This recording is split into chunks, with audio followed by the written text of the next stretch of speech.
Stop right there. If you love a story where the underestimated silence turns into a catastrophic roar, hit that subscribe button, ring the notification bell, and smash the like button on this video now. The price of defeat and the smile of the secret. What does victory look like? Is it the cold, sterile satisfaction of a judge's gavel? Or is it the blinding flash of diamonds beneath a ballroom chandelier? For one woman, it was both. At 3:15 p.m., she walked out of the New York Supreme Court, her marriage ended, her bank account emptied, and her ex-husband smiling in triumph. The world wrote her off as ruined. But at 7:45 p.m., just 4 hours later, she emerged from a jet-black Rolls-Royce at the Met Gala, draped in haute couture armor. This is not just a divorce story. This is the story of how Isabel Vance lost everything to win everything. The air in courtroom 3B was stale, smelling of old wood varnish, cheap coffee, and desperation. For 18 months, this room had been Isabel Vance's personal purgatory, and today, it ended. And upon review of the prenuptial agreement dated October 12, 2014, this court finds the contract valid, binding, and unbreakable. Judge Eleanor Vasquez didn't even look up from her papers. To her, this was just another high society divorce, another Tuesday. The petition for dissolution is granted. All assets listed in Schedule A of the agreement shall remain the sole property of Mr. Julian Thorne. A non-alimony, one-time payment of $250,000, as stipulated, shall be wired to Ms. Vance, née Gauthier, upon signature. This matter is concluded. Gavel. Smack. A wave of quiet, satisfied humps came from the opposing table. Julian Thorne, finance titan, founder of Thorne Global Holdings, sat like a Roman emperor. His suit was bespoke, Brioni. His silver hair was perfect, and his face held a look of deep boardroom victory. He hadn't just won. He had annihilated. Beside him, his legal team from Herrera, Stone, and Lopez discreetly packed their alligator briefcases. Mr. Herrera, the lead shark, allowed himself a thin, reptilian smile. He looked across at Isabel's lawyer, a young, earnest, and utterly outmatched man named David Chen, who stared at his notepad as if it held the answers to the universe. Isabel felt the weight of a dozen Armani-clad stares on her back. Julian's friends, his board members, were here to witness the final execution. "Please stand, Ms. Vance," David Chen whispered, his voice hoarse. Isabel stood. She wore a simple navy sheath dress from Theory. It was 2 seasons old. It was the only respectable thing Julian hadn't put into storage. She hadn't spoken a word the entire hearing. She hadn't needed to. The prenuptial agreement, signed under duress just days before their wedding, as her father's company teetered on the edge of a Thorne-engineered bankruptcy, had said everything. She was left with her maiden name, her clothes, and $250,000, which in their world was a tip. She was officially, spectacularly, and publicly ruined. Julian stood, too. He adjusted his vest and, with the practiced magnanimity of a victor, walked toward her. The press in the gallery, huddled in the back row like animals in a pen, leaned in with their long-range lenses, desperate for the shot. "Isabel," he said, his voice a low, condescending murmur. "No hard feelings, I hope. Business is business." He glanced at her lawyer. "And you?" "Mr. Chen, a valiant effort. Perhaps stick to traffic court next time." David Chen's jaw tightened, but Isabel placed a light hand on his arm. She turned to Julian, the man who had courted, married, and then systematically isolated her, the man who called her his little bird, and then clipped her wings, her friendships, and her family ties. The man she discovered had been funneling money to his new mistress, Chloe Stanton, for 2 years. Using a shell corporation he thought she was too stupid to notice. She looked at his perfectly handsome, utterly cruel face, and then she did the one thing no one in the room expected. Isabel Vance smiled.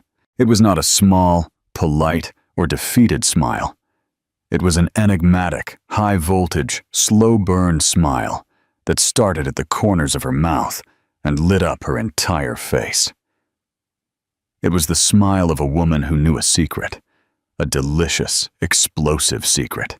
Julian's own smile faltered. He took an involuntary step back. "What? What is so funny?" "Oh, Julian," she said, her voice clear and audible in the quiet room. "You have no idea." She turned, not waiting for a reply. With David Chen beside her, she walked down the center aisle. The camera shutters began to click, a frantic, mechanical heartbeat. Click, click, click, click, click. Reaching the heavy oak doors, she walked past the public gallery. In the back row, a platinum blonde young woman, Chloe Stanton, sat wearing sunglasses indoors. She was trying to be discreet, but the 8-carat diamond on her left hand, a pre-engagement gift the NY Post had named, was practically incandescent.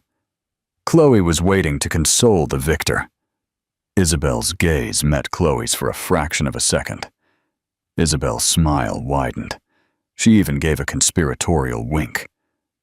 Chloe Stanton visibly recoiled. Then, Isabel opened the doors and stepped out into the hallway, a blinding wall of flashes erupting. The paparazzi and news crews, who had been tipped off by Julian's own PR team expecting a crying wife spectacle, surged forward. "Isabel, are you really leaving with nothing?" "Ms. Thorne, how do you feel?" "Julian kept everything. What will you do now?" She didn't run. She didn't cover her face. She walked through the storm of questions as if she were walking on water. The smile never left her face.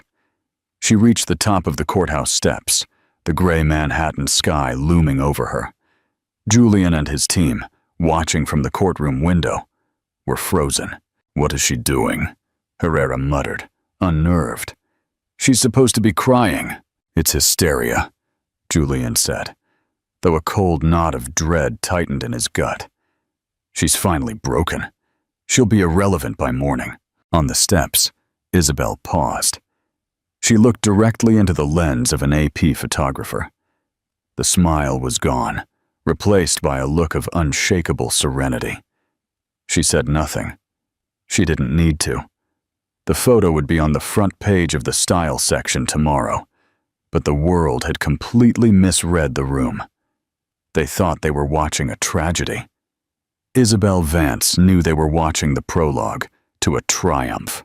"Phase 1 complete," David Chen murmured, shielding her as he opened the door of a waiting, generic-looking black sedan. Not a taxi, but certainly not a limo. "Flawless, David," Isabel replied, sliding inside. The smile returned, sharp as a diamond. He signed. He confirmed under oath that all assets were declared. He just put the noose around his own neck. The car pulled away from the curb, leaving the media circus to devour Julian Thorne, who finally emerged looking, for the first time in his life, utterly bewildered. The Prometheus clause. Silent recharge. To understand the smile, you have to understand the cage. Isabelle Gautier had not been a gold digger. She had been collateral. Her father, Pierre Gautier, owned a small, brilliant logistics software firm. Julian Thorne, in his quest to monopolize the entire supply chain, didn't want to buy it. He wanted to crush it. He launched a hostile takeover, bleeding Pierre's company dry. Then he met Isabelle at a charity event. She was 24, brilliant, with a degree in art history, but a mind for systems and logic. He was attracted, then obsessed. He made Pierre an offer. "I'll call off my dogs. I'll absorb your debt. I'll even give you a seat on a subsidiary board. All you have to do is introduce me to your daughter properly." Pierre, a broken man, had accepted. The marriage was a whirlwind, and then it was a prison. Julien loved to display her. "This is my wife, Isabelle," he'd say at dinners at Père Say or Daniel. "She's beautiful, isn't she? Speaks 3 languages, but thank God she has me.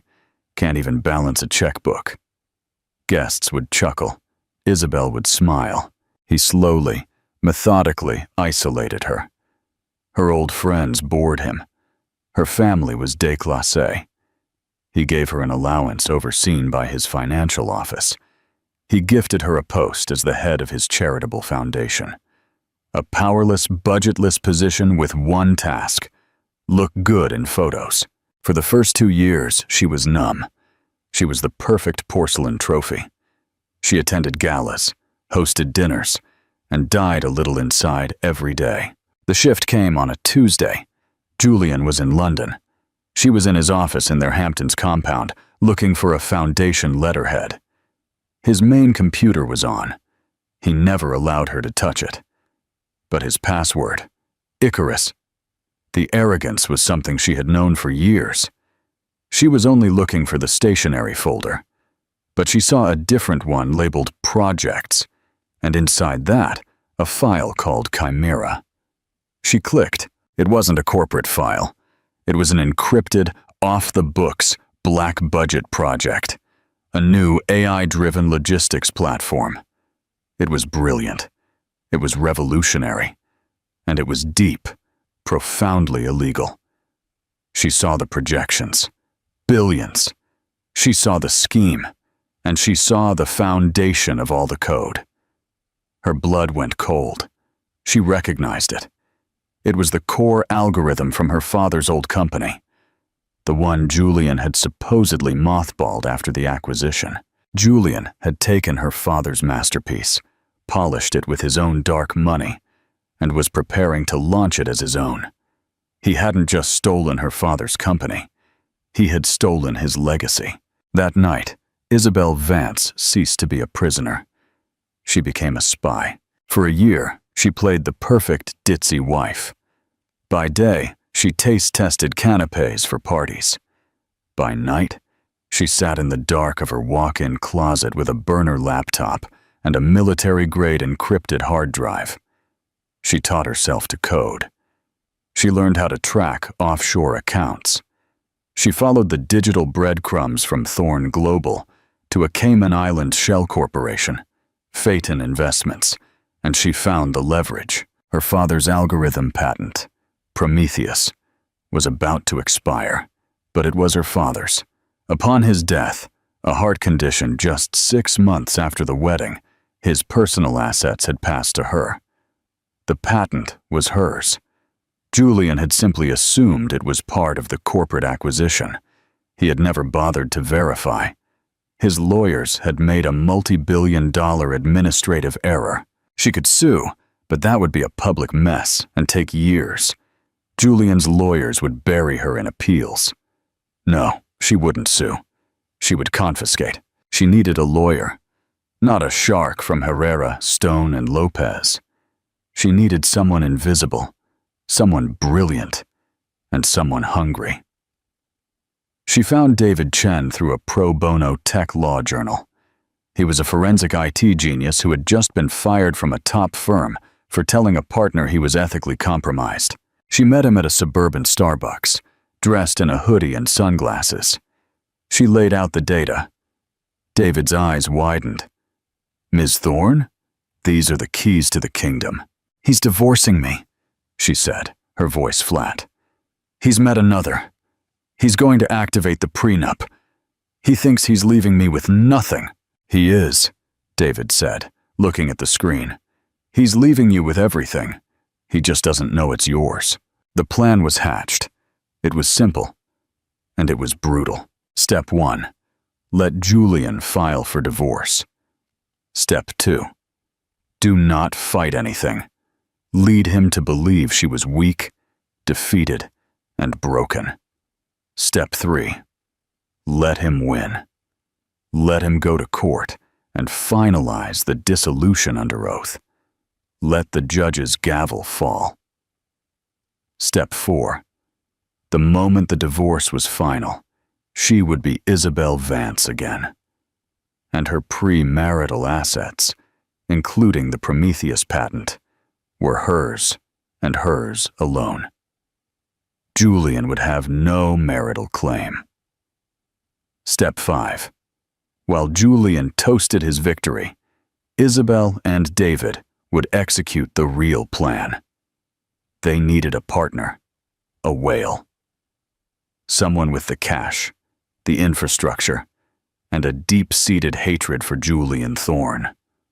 There was only one name on the list: Sebastian Vale, the 35-year-old tech billionaire enigma, a Silicon Valley mystery who had moved his Vale digital ventures to New York specifically, he'd said, to break the old boys club.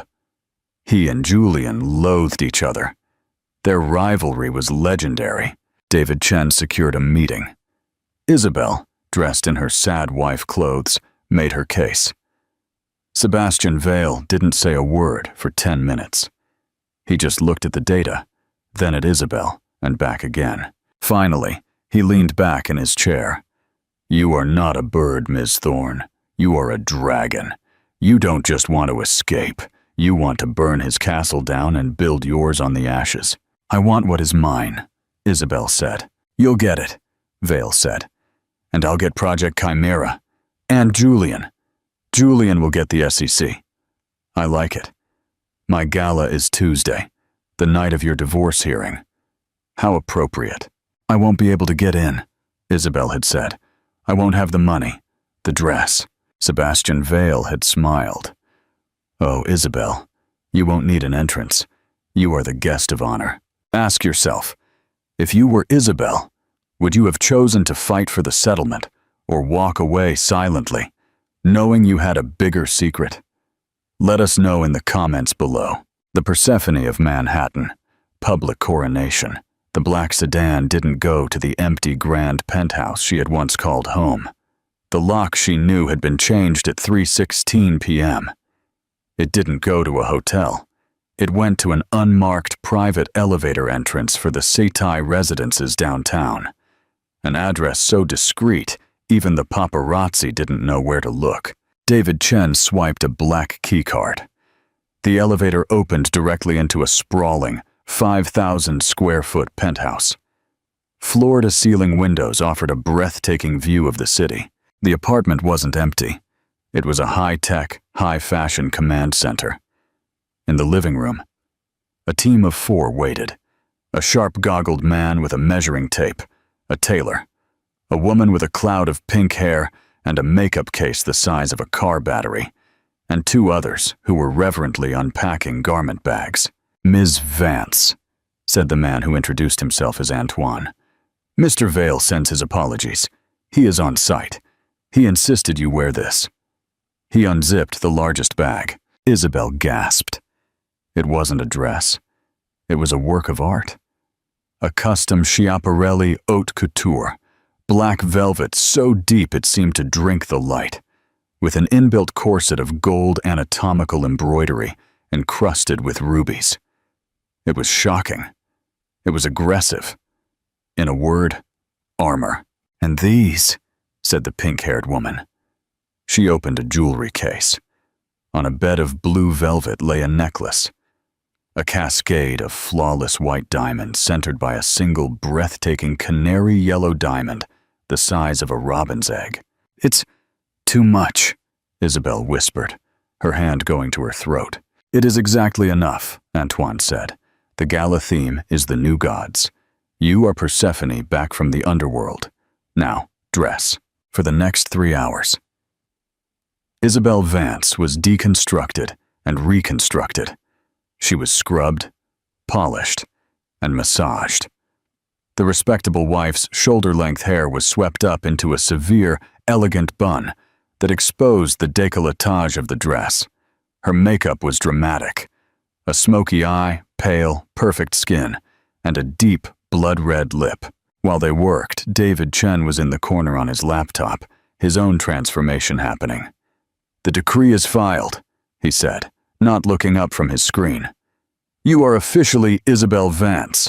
Your new bank accounts are live, funded by Vale's initial wire." "And the fate and ghost?" "Vale's digital team just initiated the hostile transfer. We've taken control of the Cayman servers. Julian's access codes are null." "And the patent?" "I filed the injunction against Thorn Global for infringement at 3:17 p.m., right after the gavel. They have just been served. Herrera is probably having a stroke as we speak." "Good," Isabel said. The dress was zipped. It fit like a second skin. The necklace was clasped.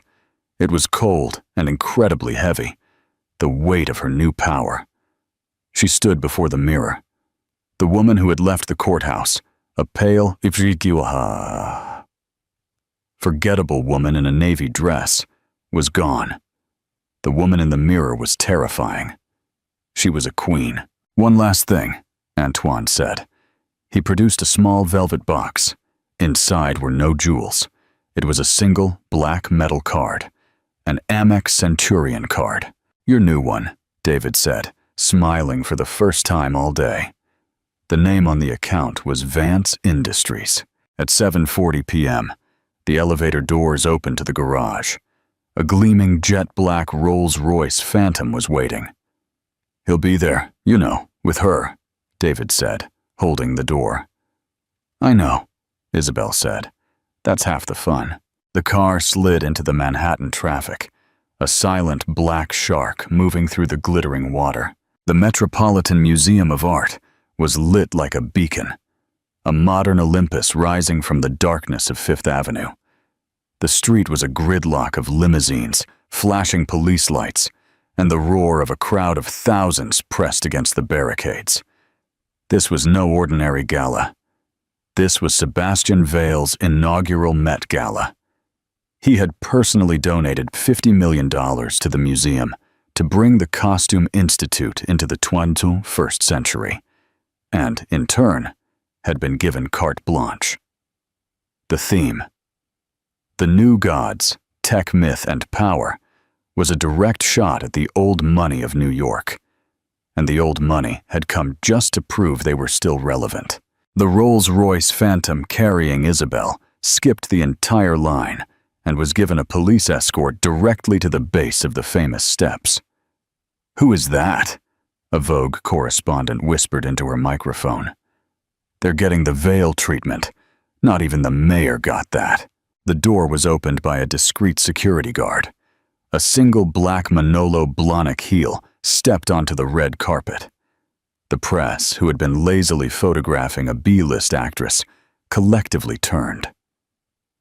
A silence fell. Then chaos. Isabel Vance stepped out of the car. Camera flashes erupted in a solid wall of light, a supernova. She was unrecognizable from the woman on the courthouse steps 4 hours earlier. The Schiaparelli gown, the Graf diamonds, the sheer, unadulterated audacity of her presence. It was a visual shockwave. "Is that Isabel Thorn?" "No, it can't be." "My God, the dress. Who is she wearing?" "She's not on the guest list." At the top of the steps, posing for the main bank of cameras, was Julian Thorn. He had recovered from his confusion in court. He was back in his element, chatting, his hand possessively on Chloe Stanton's waist. Chloe wore a sleek silver Versace dress. She looked beautiful, but in the way a new luxury car looks beautiful. Expensive, shiny, and replaceable. Julian was mid-sentence with an NY Post reporter when the roar of the crowd below shifted. He turned, annoyed by the interruption. He saw the black Rolls-Royce. He saw the dress. He saw the woman. His blood didn't just run cold. It completely froze. The NY Post reporter, smelling a story, said, "Julian, isn't that?" Julian's face was a mask of pure, unadulterated shock. His jaw was slack. He looked for a moment like a man who had seen a ghost. A very well-dressed, very expensive ghost. Chloe, seeing his reaction, turned. Her own perfectly contoured face crumpled. The woman she had seen in court was a nothing, a nobody. This was a threat. "Julian!" Chloe whined, gripping his arm. "Julian! Who is she with? How did she get here?" But Julian was speechless. Isabel began her ascent. She did not rush. She took the steps one by one, as if she owned them. She did not look at the press. She did not look at the crowd. And she did not look at Julian and Chloe at all. She looked straight ahead. The press was screaming, "Isabel! Isabel! Who are you wearing? Are you with anyone? Ms. Vance, how did you get an invite?" She reached the landing where Julian and Chloe stood paralyzed. The air crackled with tension. The three of them were in a triangle of silk, diamonds, and pure hatred. Isabel paused for only a moment. She looked at Julian. Her face was serene. She gave him the exact same smile she had given him in the courtroom. Then she turned to Vogue's lead correspondent, who looked faint with excitement. The correspondent thrust a microphone forward. Isabel leaned in. Her voice was velvet. "Schiaparelli. And this," she said, lightly touching the canary diamond, "is a gift from a friend." "And your name for the list?" Isabel smiled. "It's not Thorne." Her voice rang out over the microphones. "It's Vance. Isabel Vance." She pivoted, sweeping past Julian and Chloe, two statues on a burning battlefield. As she reached the top of the steps, the grand doors to the museum opened. Sebastian Vale stood in the archway, backlit like a god. He wore a custom Tom Ford tuxedo unbuttoned without a tie. He was charisma made flesh. He hadn't been on the steps. He didn't need to be. He was the host. He walked forward, ignoring the cameras, and took Isabel's hand. He didn't shake it. He brought it to his lips and kissed it. "Isabel," he said, his voice a low baritone the microphones barely caught. "You're late. I was beginning to worry." "The underworld is a long way from here, Sebastian," she replied, not missing a beat. "Well," he said, offering his arm. "Welcome back to the light." Together, the new gods, they turned and walked into the gala, leaving the world and a very enraged Julian Thorne, wondering what the hell had just happened. The cosmic verdict. The old god's sunset. The Met's great hall had been transformed. It was no longer a hall of statues. It was a dark techno-Olympus. The black marble floors gleamed under strategically placed spotlights, casting long, dramatic shadows. The atmosphere was thick with the smell of multi-billion-dollar deals. Isabel's arrival with Sebastian Vale had the effect of a nuclear bomb. The chatter, which had been a polite background hum, ratcheted up to a high-pitched, frantic whistle. She was standing by the Temple of Dender exhibit when the attack she had been waiting for finally came. A hand gripped her arm, hard like a vice. "What is this game, Isabel?" Julian, his face so handsome on television, was a veined, terrifying red. He was breathing heavily, his Brioni jacket strained. He had evaded Sebastian's personal security in a blind rage. Chloe Stanton was hovering a few yards behind him, looking like a scared child, her silver Versace dress suddenly looking cheap. "Julian," Isabel said, her voice dangerously calm. She looked pointedly at his fingers clamped on the black velvet of her sleeve. "You're making a scene. Let go of my arm." "I am the scene," he hissed, his voice low and furious. He was shaking. "That car, that costume, that rock around your neck. Did you have it all along? Was this your pathetic, treacherous plan while you cried in my house?" He was so used to her shrinking, to her tears. Her composure was maddening him. "What plan?" Isabel asked, her voice light, genuinely curious. She didn't pull her arm away. She simply stood still, forcing him to be the aggressor. "My plan to be publicly humiliated, to be kicked out of my home, to be given a payment that wouldn't even cover your bar tab at the Ritz. You're right, Julian. It's all gone exactly according to my plan. He was momentarily thrown. Then what is this? You're with Vale, my biggest enemy. You left the courthouse and ran straight to him. Do you think he'll take care of you? He'll drop you in a week, Isabel. He'll use you and toss you, just like you did, she finished for him. He winced as if slapped. The sound of his own arrogance reflected back at him was too much. You bitch, he spat, his face inches from hers. You signed the papers. You signed them. You have nothing. That's right, Julian, Isabel said. She leaned in, her voice dropping to a conspiratorial whisper, and the scent of her Frederic Malle perfume enveloped him, a scent he had bought for her. I have nothing, she smiled, that same maddening courtroom smile. And you know what they say. When you have nothing left to lose. She pulled her arm away from his grip, which had loosened in his shock. Now, she said, smoothing the velvet of her sleeve, I highly recommend you grab a drink. You look terrible, and I think your companion is about to cry. Isabel turned and walked away, leaving him steaming and impotent. The entire encounter had lasted less than 90 seconds, but a dozen phones had captured it. She found Sebastian Vale by the main stage, where he was talking animatedly with a senator and the CEO of Google. He saw her approaching, saw the storm cloud of Julian in her wake, and a slow smile of appreciation spread across his face. All well, Persephone? He murmured as she rejoined him, handing her a freshly poured glass of champagne. Perfect, she said. He's nervous. Nervous and good, Vale said, his eyes glittering. The hornets are in the nest. Let's see if we can get them swarming. He tapped a microphone on the lectern. A sharp electronic ping silenced the room. The ambient music faded. A spotlight found him. Good evening, everyone! Sebastian Vale's voice boomed across the hall. Welcome to Olympus! Julian and Chloe had found seats at a table near the front, right beside the pale-faced Abernathy's. Julian glared at Vale with pure, unadulterated hatred. I love this museum, Vale continued, walking the stage, his Tom Ford tux a sharp contrast to his rakish energy.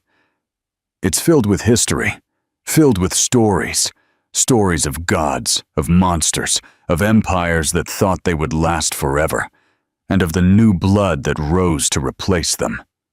He smiled. Tonight, we are celebrating a new future, a future of transparency, of innovation, and of disruption. He let that word hang in the air, a $100,000 threat. My company, Vale Digital Ventures, has long been interested in that last one. Disruption. And tonight, I'm not just here to show you old statues. I'm here to announce the acquisition of a new portfolio, a technology so powerful, so revolutionary, it's going to change everything. The room was silent. This was not normal gala banter. You all know Thorn Global Holdings, Vale said. It wasn't a gasp. It was a suck. The sound of 500 lungs inhaling at once. You never name a competitor, a rival, at an event like this.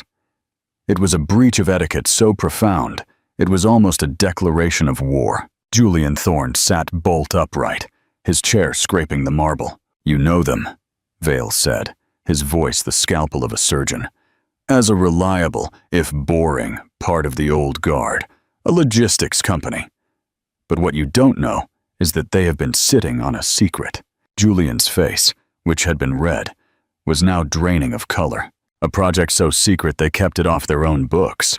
A project they codenamed Project Chimera. The name hit the room like a physical blow. Julian turned slowly, mechanically, his furious, confused gaze sweeping the room until he found Isabel. She was standing by the stage, bathed in the blue light, watching him. She wasn't smiling. She wasn't angry. She was just watching. And in that moment, Julian Thorn understood. He hadn't been in the courthouse for a divorce. He had been in the courthouse for an execution, and he had just been pronounced dead. Project Chimera, Sebastian Vale continued, his voice ringing with theatrical power. He was a master of ceremonies, and this was his masterpiece.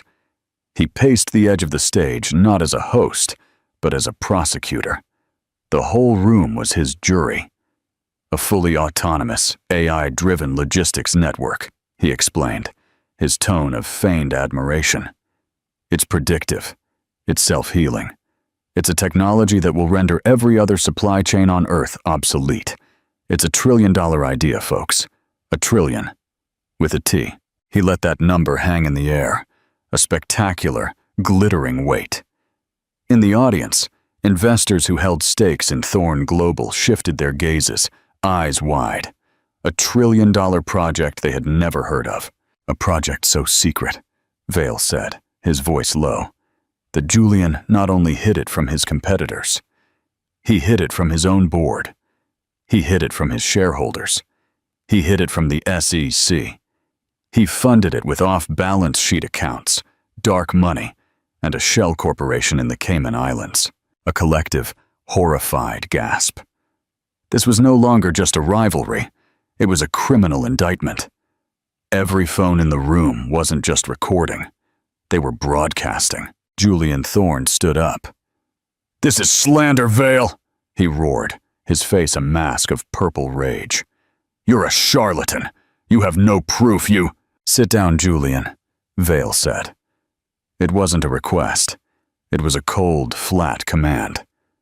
"The grown-ups are talking, you see," he continued, turning back to the captivated crowd. "That's not even the most interesting part. The most interesting part is that Project Chimera was built on a lie." He looked directly at Julian, a wolfish grin on his lips. It was built on stolen ground. Julian, who had been halfway back to his seat, froze. His face, which had been red, was now a sickly, waxy white. He knew. In that microsecond, he knew. You see, to build this chimera, Julian needed a fundamental algorithm, a spark, a key, a little piece of genius he couldn't create himself. So he found one. He found it in a small, brilliant company he acquired years ago.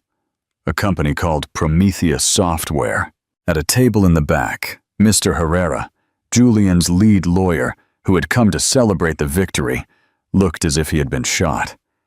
He was fumbling for his phone, his hand shaking so badly he dropped it into his salad bowl. Julian assumed that the core patent for that algorithm was part of the corporate buy, Vale said, his voice dripping with false sympathy. An administrative error, an oversight, a multi-billion-dollar oops. He built his entire secret empire on a foundation he did not own. So, Vale said, for the last 6 months, my team at Vale Digital Ventures has been in communication, not with Thorn Global, but with the true owner of the Prometheus patent, the sole legal heir. The spotlight that had been on Vale snapped off. The hall plunged into momentary, thrilling darkness. The only sound was the silent collective intake of breath from 500 of the world's most powerful people. Snap. A single bright white spotlight illuminated Isabel Vance. She stood by the stage, her hand on the canary diamond, her Schiaparelli gown looking like golden armor. Her face was a mask of sublime, cold serenity. She wasn't a guest. She wasn't an escort. She looked like the goddess Persephone, queen of the underworld, resurrected to deliver judgment. "Ladies and gentlemen," Sebastian Vale's voice boomed from the darkness, the cry of a herald. "Meet my new partner." The room was still as death. The founder and CEO of the newly formed Vance Industries. A confused murmur. Vance Industries. The brilliant mind that not only identified Project Chimera, but legally owns the intellectual property upon which it is built. The woman who at 3:17 p.m. today, just 4 hours ago, filed an injunction so vast it has effectively frozen Julian Thorne's entire Chimera division. And, Vale concluded as he stepped into the edge of his light. "My guest of honor tonight. Meet Isabel Vance." The silence that followed was shattered. It was not applause. It was a raw, visceral roar of shock, of awe, of paradigm shift in real time. Julian Thorne, however, didn't hear it. He was a bull blind with rage. The complex legal and financial implications were lost on him. All he saw was the ultimate personal betrayal. "You!" he shrieked. His voice cracked, echoing in a way that would go viral in seconds. He pointed a trembling finger at her, his whole body vibrating. "You did this. You were a waitress. You were nothing. I gave you everything." The room, which had been loud, snapped back into a horrified, deep silence. The mask wasn't just off. It was shattered. This was not a king. This was an animal. Isabel Vance, however, did not flinch. She did not raise her voice. She simply looked at him. Then she began to walk. The crowd parted for her like the Red Sea. She walked, her heels clicking softly on the marble, directly toward his table. She stopped just feet from him. Sebastian had apparently given her a microphone, because when she spoke, her voice was quiet, clear and amplified, slicing through his ragged breathing. "I was overlooked," she said. Julian flinched back. "You and your entire team of expensive lawyers overlooked me." She was no longer just talking to him. She was addressing the room. "You thought I was stupid? You told your friends I couldn't balance a checkbook. You told me on our wedding night that my only job was to look pretty. So I did. I looked pretty, and I smiled, while I watched you build your entire future on my foundation." She took another step. "You were so eager to get rid of me, so eager to lock me out and bring her in. You wouldn't give me 1 cent more than the prenup stipulated. And today," her voice a surgical blade of silk, "in court, in front of Judge Eleanor Vasquez, your lawyer, Mr. Herrera, he had you confirm under oath that all marital assets had been declared. You swore to the state of New York that the dissolution was final." A collective gasp swept through the crowd as they understood the trap at that moment. "You weren't divorcing me, Julian," she said, her smile now a predator's grimace. "You were freeing me. You signed under oath that you had no further claim on me or my assets.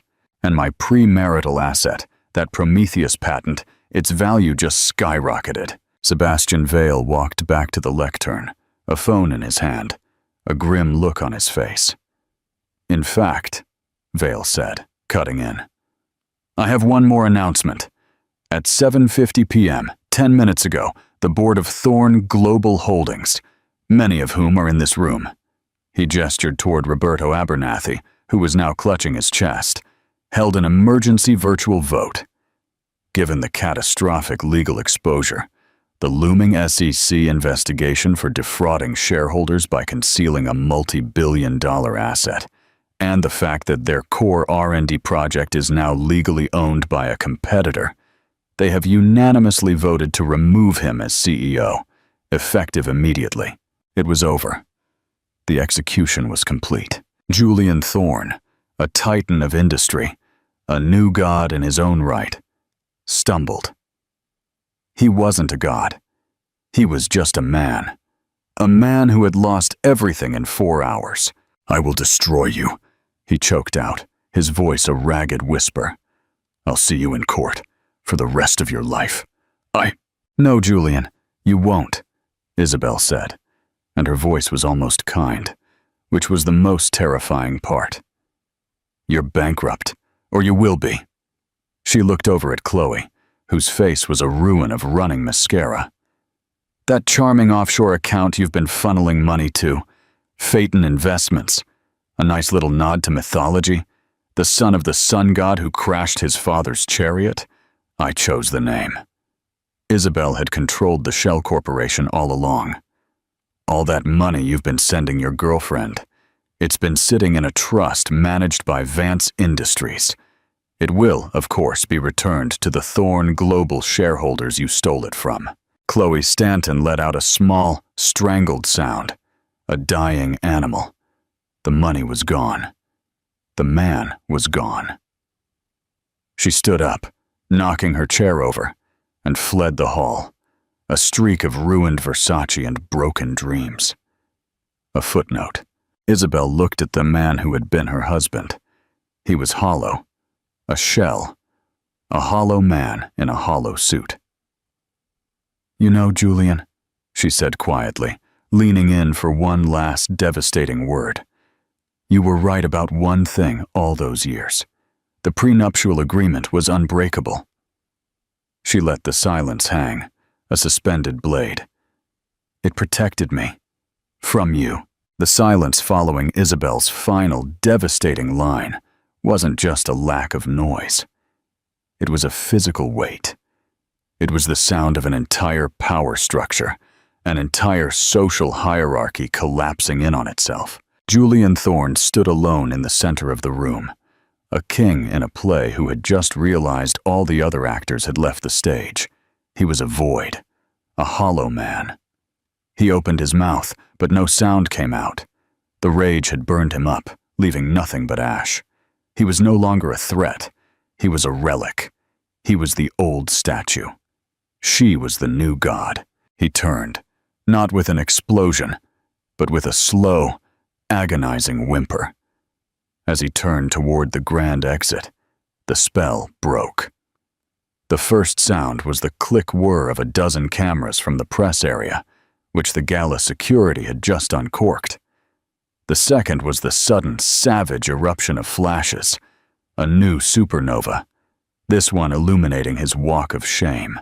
"Mr. Thorne, Julian, is it true? Are you stepping down? What is Project Chimera?" The questions came like bullets, but he didn't seem to hear them.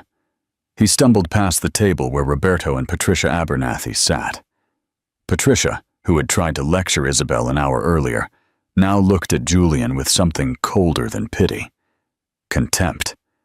The contempt of the pack for a wounded, now worthless leader. He tripped on the top step, a small, pathetic lurch, before disappearing into the lobby, a fallen emperor swallowed by the very world he had tried to rule. The room, as one, turned back to Isabel. The air crackled, thick with awe, fear, and a frantic new recalculation. Every single person in that hall, the investors, the bankers, the socialites, the wives, was recalibrating their entire universe around this new fixed point. Isabel Vance was not an escort. She was not a trophy. She was, as of this moment, the most powerful woman in the room. And then Sebastian Vale, the maestro, gave his final order. He signaled to the orchestra hidden in a balcony. The silence was broken, not by chatter, but by the sweet, sweeping sound of a violin. A waltz. Strauss. It was classic. It was traditional. And in this context, it was an act of supreme, brazen power. Sebastian Vale descended from the lectern. He crossed the vast marble floor, his footsteps the only sound besides the music. He ignored the hundreds of phone cameras focused on him. He had eyes only for Isabel. He stopped in front of her. He didn't say a word. He only smiled, a look of deep, unadulterated admiration in his eyes. Then, with the entire oligarchy of New York watching, Sebastian Vale offered a slight, formal bow. "Ms. Vance," he said, his voice low, but audible in the ecstatic silence, extending his hand. "I believe you promised me a dance." Isabel looked at his outstretched hand. She took a deep breath. The adrenaline of the confrontation was fading, replaced by a feeling she hadn't recognized in years. Clarity. The heavy Graf diamond, which had felt like a costume, now felt like a coronation medal. The Schiaparelli gown wasn't armor. It was her skin. She was no longer the porcelain prisoner. She was no longer the invisible spy. She was for the first time in her adult life completely, terrifyingly, and beautifully. She placed her hand in his. "I believe I did, Mr. Vale." He led her to the center of the floor, the space that Julian's ghost had just vacated. As he twirled her into the waltz, he leaned in, his lips close to her ear. "That," he whispered, his voice a mix of humor and pure awe, "was the most hostile, elegant, and absolutely catastrophic corporate demolition I have ever witnessed. The SEC is going to have a field day. The board, you convinced them in 10 minutes. They're businessmen, Sebastian," she whispered back. "I simply showed them the cost-benefit analysis. Julian had become a liability." He laughed, a low, genuine sound. "I'm half in love with you and half terrified of you." "Good," Isabel replied as he spun her in a grand final flourish. "Keep them guessing. It's my new motto." They stopped, the music fading into a respectful silence. The flashes returned, but they were no longer hostile. They were celebratory. The NY Post reporter already had his headline. The Vogue correspondent was already dictating the story of the dress, the diamonds, and the divorce that would redefine power in Manhattan. Isabel Vance had walked into court that morning a victim. She was walking out of the ballroom a billionaire, a CEO, and the undisputed new queen of a city that had tried to destroy her. She hadn't just taken revenge, she had achieved a resurrection. And as she stood in the center of the floor, Sebastian Vale's hand still in hers, Isabel threw her head back, and for the first time her smile was not a secret, not a weapon, and not a mask. It was simply happy. The final verdict. Conclusion. They say revenge is a dish best served cold. But for Isabel Vance, it was served hot under the blinding lights of the Met Gala, right in front of everyone who had ever discounted her. Julian Thorne lost his company, his reputation, and his fortune. All because he underestimated the woman he thought he owned. Isabel Vance's story proves one thing. Never mistake a woman's silence for surrender. Sometimes, she isn't just waiting. She is reloading. What did you think of Isabel's final checkmate? Was it justice, or was it the most ruthless revenge plot of all time? Let us know your thoughts in the comments below. If you love stories of epic triumphs and deep drama, be sure to like this video, share it with someone who needs a reminder of their own power. And most importantly, subscribe to our channel and ring the notification bell. You won't want to miss the stories that come next.